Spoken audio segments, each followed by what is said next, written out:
Hello, my friends. Welcome to Talk to Me Tuesday for Tuesday, January 7th, 2025. This is Jennifer.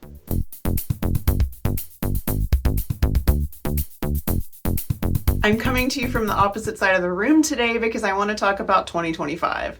I shared with you last week my wrap up for 2024, all the things I had finished. I did have a couple comments about people not remembering some of the things, and I went back and watched it. It is possible that I didn't share everything in my videos over the year, but I do try. So if there's something you want me to address, let me know and I'll go back and talk about it. I'm happy to do that. In the meantime, I want to talk about what I want to do in 2025.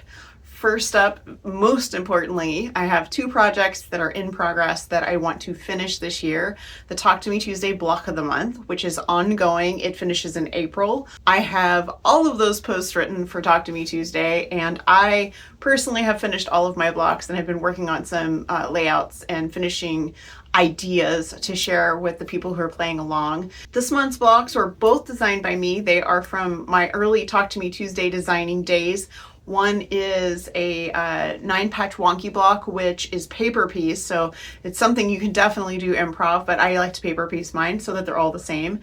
And back in, I think, 2012, the Talk to Me Tuesday community made a baby quilt for one of our gals who was participating in the video blogging at the time.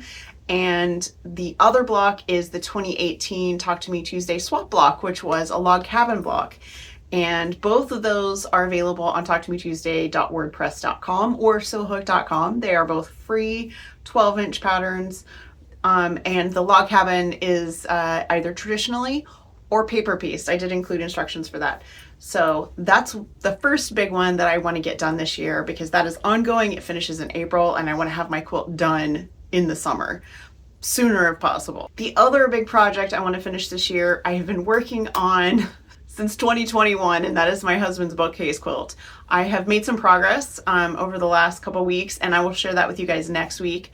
I think I finally figured out why it's taking me so long. So in the past, when I've worked on a bookcase quilt, I've either had an entire design to start with, or I've worked with orphan blocks and just improv'd it. And his is kind of in between because he's been adding things to it as I go along, and I really want his participation because I want this quilt to really matter to him. And I think the thing that's been holding me up is not having an overall design. So I sat down and I got that together, and he is going to help me add titles as we go. And as I finish blocks, he will give me some titles for those blocks. And as I said, I've made some progress, and I'll share that with you guys next week. This post-it note is Sew Hooked signature blocks. I still have a lot of signature blocks from when I used to host regular block of the months, and I would collect signature blocks from participants, and I would like to turn those into a quilt this year. Last year I made a quilt top from the signature blocks I had collected from Fandom and Stitches quilt alongs, and that is a top, and I'll get to that in a second. So I want to finish the Sew Hooked one this year. That's only 3 things that are in progress that I really want to finish, but I really want to finish those this year. The big projects I have that are very close to being finished are 5 quilt tops, which is over here on To Be Quilted. I have my Sashiko quilt that I made last year. I have my 2015 signature block quilt, which I just mentioned. That's from, it says 2015, but it was actually, I took a 2015 quilt along and I added all the quilt along blocks from other Fandom and Stitches quilt along. So that needs to be quilted. My Pegasus quilt needs to be quilted. My Star Trek row along needs to be quilted. And the What We Do in the Shadows quilt that I designed in 2023, those all need to be quilted. All of them are ready. They all have backs. They all have batting pulled. I just need to be able to quilt them. To do that, I need to repair the track on my my Qnique frame because I have a small crack, so I need to replace one of the little rails that the machine travels on. I've done it before. It's very easy. I just need to actually take it apart and do it. So I will get that done hopefully soon so that I can start quilting again. This hexagon is empty. That is piece top. I do not have any quilts right now that are ready to have the top piece. That is when I have all the blocks ready. I have all the pieces cut. I'm ready to piece the top. I don't have any right now. I finished all of the quilt tops that needed to be turned into tops. Those were done last year. And then I have some in progress that aren't ready to be turned into tops yet. I also don't have anything under bind and label, and I have just emptied finish. Last year I showed you all my finishes and I took down all of my post-it notes that I have moved to finished. I'm very excited to get to start over again. It's really fun for me to be like at the beginning of a year and ready to tackle new projects and ready to move projects on. And I don't know, I always just, when this is empty, I just feel like it's a challenge to finish things. So I'm excited about that. I actually saved the first for last because this is pending projects. These are things I might want to work on this year. These are ideas that I've had. Sometimes I take things off of this board and I recycle them because I change my mind. But these are the things that I've thought of so far that I really want to work on this year. So white tree skirt. I really want to make a new tree skirt for my Christmas tree. We kind of decided it during the month and I did not want to stress myself out about it trying to get it done by the end of December. So I just put it on my list for next year. I know what I want to do. I know I have a pretty good idea of the design.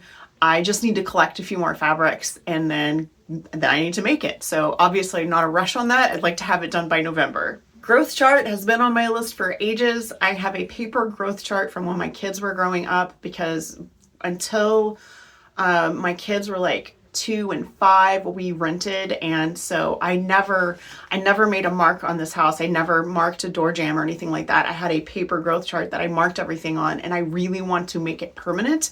I have a couple of ideas. I just haven't decided which one I'm going to do yet. It's been on my to-do list for a couple of years. Who knows, maybe this year will be the year. I just added hair accessory organizer because, as you guys know, I have really long hair. My hair is almost to the waist of my jeans now. It probably won't stay that way for long, but it is almost to the waist of my jeans now. I have a lot of hair accessories and I would like to have a better way to organize them.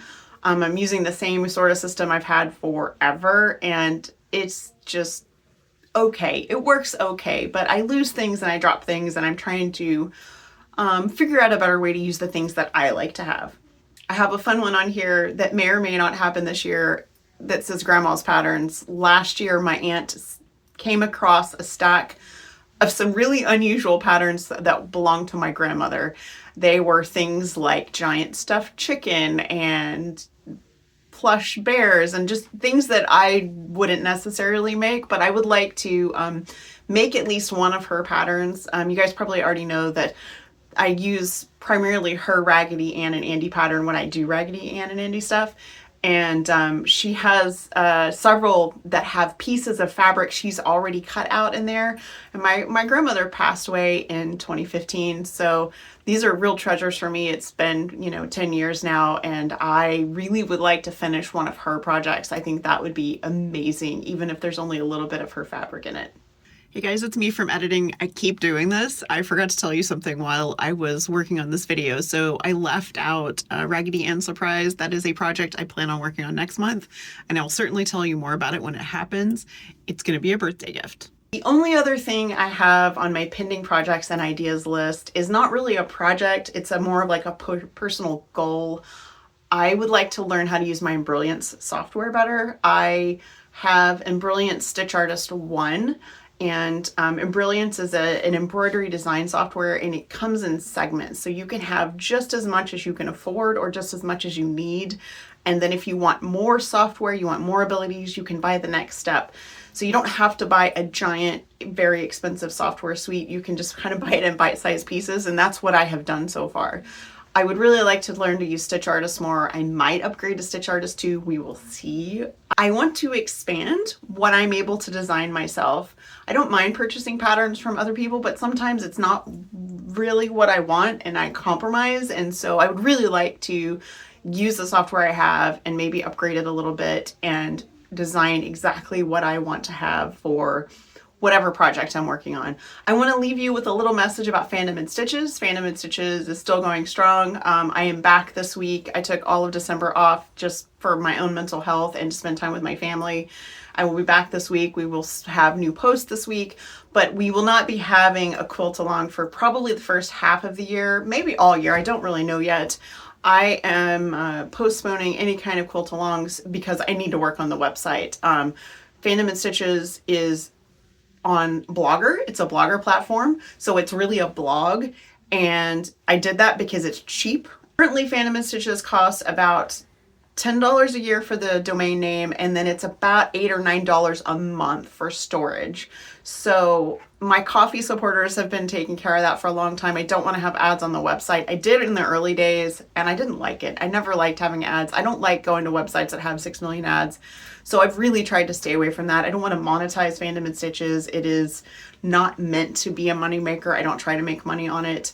I just try to keep it afloat. And one of the things that I need to do is remove a lot of old photo bucket images, because when they went from a free platform to a paid platform, they locked everything down if you didn't pay them and put a watermark on it. And quite frankly, I don't want to pay them because I have so many other options for photo storage. So I'm going to spend 6 months cleaning up the website, updating those photos, and hopefully taking care of broken links. That will only be part of the pattern archive update, because I cannot edit 3,000 blog posts, which are how many blog posts are on Fandom and Stitches. I hope if you are a big Fandom and Stitches person that you will stick with us, even though we're not going to have a quilt along in the first half of the year. There's plenty of stuff. There's plenty of stuff for you guys to do. And I hope you enjoy that free content. Our volunteers are amazing. Everyone is a volunteer. No one gets paid, not even me, and I run the website. So you guys, I think that's going to be it. I hope you have a wonderful week. I hope you have a crafty week. I would like to continue to make Talk to Me Tuesday a safe space for you and for me and for all of my crafty friends. And if you would like to join us, there will be links in the description about how to be part of the Talk to Me Tuesday community. And that's it. You guys, I'll see you next week. Bye.